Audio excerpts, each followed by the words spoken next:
Saat ini, ada lebih dari 30 juta orang penambang di P-Network yang disebut pioneer. Tetapi masih belum jelas bagaimana mereka akan diuntungkan dari penambangan itu. Perdebatan tentang apakah P-Network, aplikasi yang mengklaim bermaksud membuka akses mata uang kripto untuk semua orang, merupakan inisiatif autentik atau penipuan terus berlanjut. Jika memang penipuan, metodenya bukan seperti skema Ponzi karena pengguna tidak menginvestasikan uang, hanya menginvestasikan waktu dan berkutat di ponsel. Organisasi P-Network dikritik telah mengeksploitasi para penambangnya dengan menjual iklan kepada puluhan juta pioneer tersebut.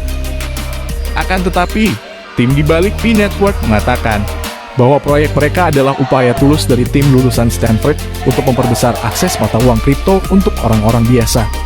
Dan banyak pengguna kripto setia yang melihatnya sebagai kesempatan untuk terlibat dalam mata uang kripto baru dari nol, dan mungkin mendapat profit ke depannya. Mungkin mereka mengambil kesempatan ini dengan berkaca pada pemegang Bitcoin atau BTC generasi pertama, yang meraup banyak untung dari penambangan dan kepemilikan koin. Akan tetapi ada juga yang menyamakan Crypto.pi dengan penipuan multi-level marketing atau MLM yang tidak bernilai. Sampai video ini dibuat, belum ada koin yang diperdagangkan. Artinya, tidak ada transaksi dan tidak ada imbalan fiat. Baru-baru ini organisasi di balik P-Network menulis tweet, P-Network telah melalui 1 tahun pertumbuhan hebat dengan pencapaian yang memenuhi tujuan roadmap dan mengembangkan utilitas jaringannya. Pencapaian yang dimaksud termasuk peluncuran mainnet, dan P-Network organisasinya menyatakan bahwa di titik ini bursa dapat memperdagangkan koinnya. Namun belum ada tanda-tanda bursa yang berniat memperdagangkan koin tersebut. Pada hari Pi yang jatuh pada tanggal 14 Maret, P-Network mengumumkan 2 inovasi, yaitu peluncuran solusi KYC atau Know Your Customer. Bisa disebut sebagai cara untuk kenali pelanggan Anda, serta mekanisme penambangan Pi baru yang memberi hadiah lebih beragam. 2 inovasi ini berpotensi memperbesar nilainya bagi pengiklan. P-Network terus menegaskan bahwa mereka tidak mengadakan penawaran koin perdana, yaitu Initial Coin Offering, ICO atau penjualan crowdfunding. Dan koin yang dapat ditambang dalam ekosistemnya saat ini tetap berada dalam ekosistem. Dalam white paper, organisasi ini menyatakan bahwa dalam fase 3 hanya akun yang divalidasi merupakan milik individu real yang akan diakui. Ini adalah proses yang disebut Know Your Customer atau KYC. Laporan tersebut menambahkan ini adalah fase ketika Pi dapat dihubungkan ke bursa dan ditukarkan dengan mata uang lain. Banyak pioneer yang menunggu-nunggu fase ini karena mereka menganggap koin yang telah ditambang tidak begitu bernilai jika tidak dapat dijual. Jika Anda ingin mengetahui bagaimana cara membeli koin Pi untuk portofolio, jawabannya adalah belum bisa.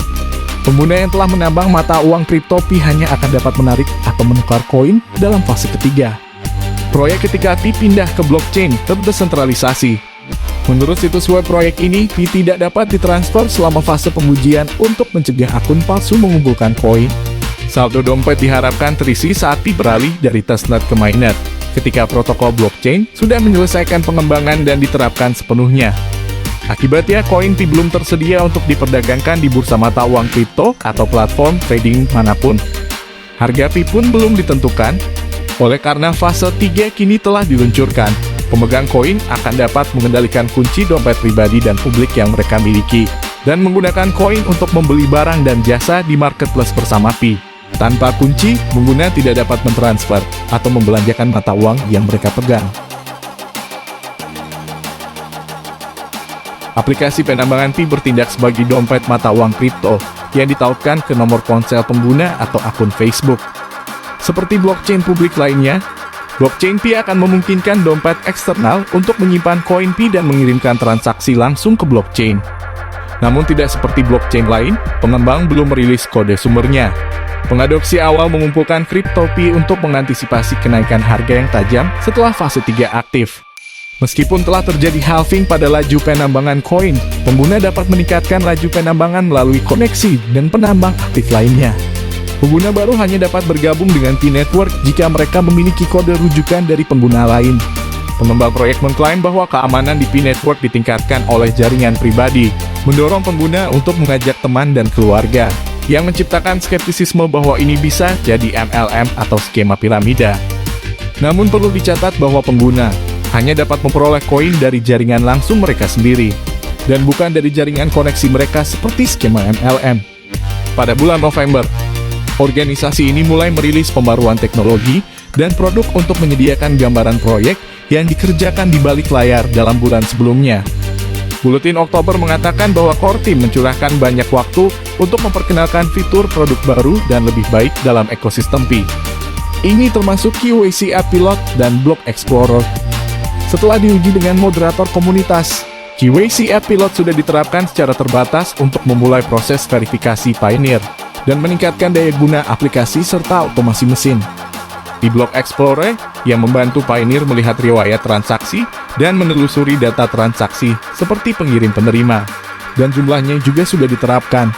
P-Wallet juga diperbarui dengan pembuatan notifikasi otomatis untuk memberitahu Pioneer ketika mereka menerima pembayaran di blockchain, dan memperbaiki bug untuk pengguna Android yang tidak dapat melihat frasa sandi dompet.